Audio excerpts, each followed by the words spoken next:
विद्यार्थी मित्रों, standard 4 subject Hindi आपको बुक लेनी है नई बाल सुलभ माला पाठ नंबर 3। कौन सी आपको बुक लेनी है? हिंदी की नई बाल सुलभ माला पाठ नंबर 3, जिसमें हमने सबसे पहले तो पोएम नंबर 1 यानी कि प्रार्थना है वो सीखी थी। आपने भी प्रेयर अच्छी तरह से कर ली होगी और जो होमवर्क मिला था आपको प्रेयर और शब्दार्थ आपकी नोटबुक में लिखने का, वो भी आई होप कि आप लोगों ने कंप्लीट कर लिया होगा। अब हम आते हैं पेज नंबर 2 पे। पेज नंबर 2 में आपको दी है पुनरावृत्ति यानी कि रिवीजन। आप जो आगे के स्टैंडर्ड में सीख चुके हैं वो आपको यहाँ पे रिवीजन करना है। क्या लिखा है यहाँ पे? पिछली कक्षा में आपने अ से लेकर उ तक की मात्राओं का ज्ञान प्राप्त किया था। यहाँ हम उसे दोहराते हैं। दोहराना यानी कि हम उसका रिवीजन करते हैं। जो आप पिछली कक्षा में सीख चुके हैं, क्या सीख चुके हैं? अ से लेके उ तक की मात्राओं का ज्ञान। आज हम उसके आगे की मात्रा है वो सीखेंगे।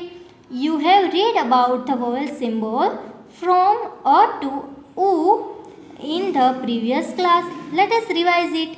हम उसको अब रिवाइज करते हैं। सबसे पहला यहाँ पे आपको दिया है अ।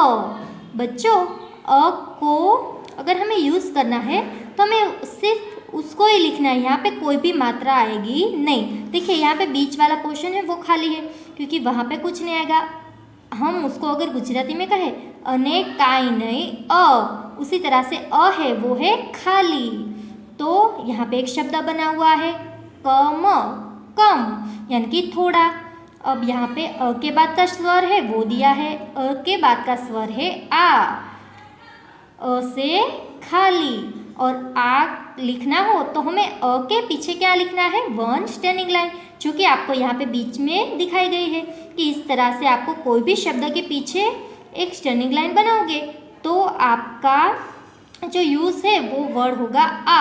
यहाँ पे आपको क और म दिया है। क और म के बीच में आप इस प्रकार से स्टैंडिंग लाइन बनाएंगे तो ये क के बदले क्या बनेगा? का। तो ये पूरा शब्द बनेगा काम। कौन सा शब्द बनेगा? काम। अब आ के बाद यहाँ पे स्वर दिया है ई। ये हस्वई है यानी कि छोटी ई। तो हस्वई ही जब हम लिखते हैं तो कोई भी शब्द के उसको आगे की साइड लिखा जाता है। देखिए यहाँ पे हम रेड लाइन नहीं देखे तो यहाँ पे लिखा हुआ है क स, लेकिन हम क के आगे ये हस्वई लगाएंगे, इसको कहते हैं हस्वई। हम उसको आगे की साइड लगाते हैं तो ये की बनेगा।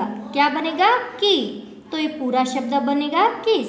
कि किसने ये, अगर आपको कोई क्वेश्चन पूछे कि किसने यहाँ पे जो कलर है वो किया है तो इस प्रकार से आप क्वेश्चन बना सकते हैं। अब ई के बाद है दीर्घई। ये कौन सा शब्द है बच्चों? दीर्घई। तो ये स्वर है, उसमें शब्द के जो अक्षर है उसके पीछे की साइड इस प्रकार से साइन की जाती है। तो ये शब्द है यहाँ पे क ल और रेड लाइन यहाँ पे आपको दीर्घई की मात्रा दर्शाती है। तो ये क्या बनेगा? किल। क्या बना बच्चों? किल। अब है हस्व उ की मात्रा। तो उ की साइन आपको शब्द अक्षर के नीचे इस प्रकार की साइन बनानी है। अब यहाँ पे क छ लिखा है, क के नीचे हम हस्व उ की साइन करते हैं तो क से बनेगा ये कु, कुछ। क्या बना बच्चों? कुछ। और अब हम दीर्घ उ की जो मात्रा है वो सीखते हैं। दीर्घ उ की मात्रा में आपको अक्षर के नीचे इस प्रकार से साइन बनानी है। यहाँ पे क ट लिखा है तो हम क्या बनाएंगे? कुट। क्या बनेगा बच्चों? कुट। तो ये हमने अ, आ, हस्वई, दीर्घई, हस्व उ और दीर्घ उ से जो किस प्रकार से शब्द बनाए जाते हैं वो हमने सीखा।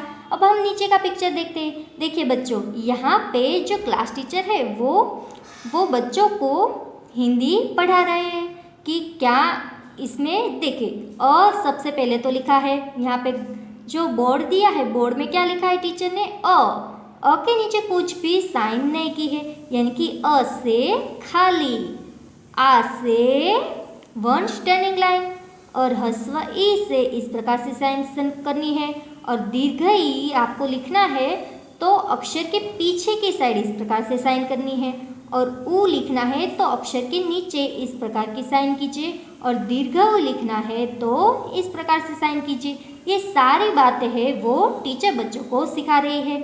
आपको भी ये सारी बातें अब समझ में आ गई होगी। अब यहाँ पे नीचे लिखा है अब हम शेष मात्राओं का ज्ञान प्राप्त करेंगे। शेष मात्रा यानी कि हमने अ से लेके उ दीर्घ उ तक की पढ़ाई हमने थर्ड स्टैंडर्ड में कर ली थी। अब हम फोर्थ स्टैंडर्ड में उ के बाद यानी कि री, उ के बाद क्या आता है बच्चों, रू, तो री से हम स्टार्ट करेंगे। री के बाद तक हम अह तक की जो मात्राओं है उसका ज्ञान हम इस स्टैंडर्ड में प्राप्त करेंगे। Now let us read about other vowel symbol. तो हमने आज जो रिवीजन है वो थर्ड स्टैंडर्ड का रिवीजन किया आज, और चैप्टर 2 की शुरुआत हम नेक्स्ट वीडियो से करेंगे। बच्चों तब तक आपको ये जो अ से लेके उ तक की जो मात्रा है उसका रिवाइज कर लेना है।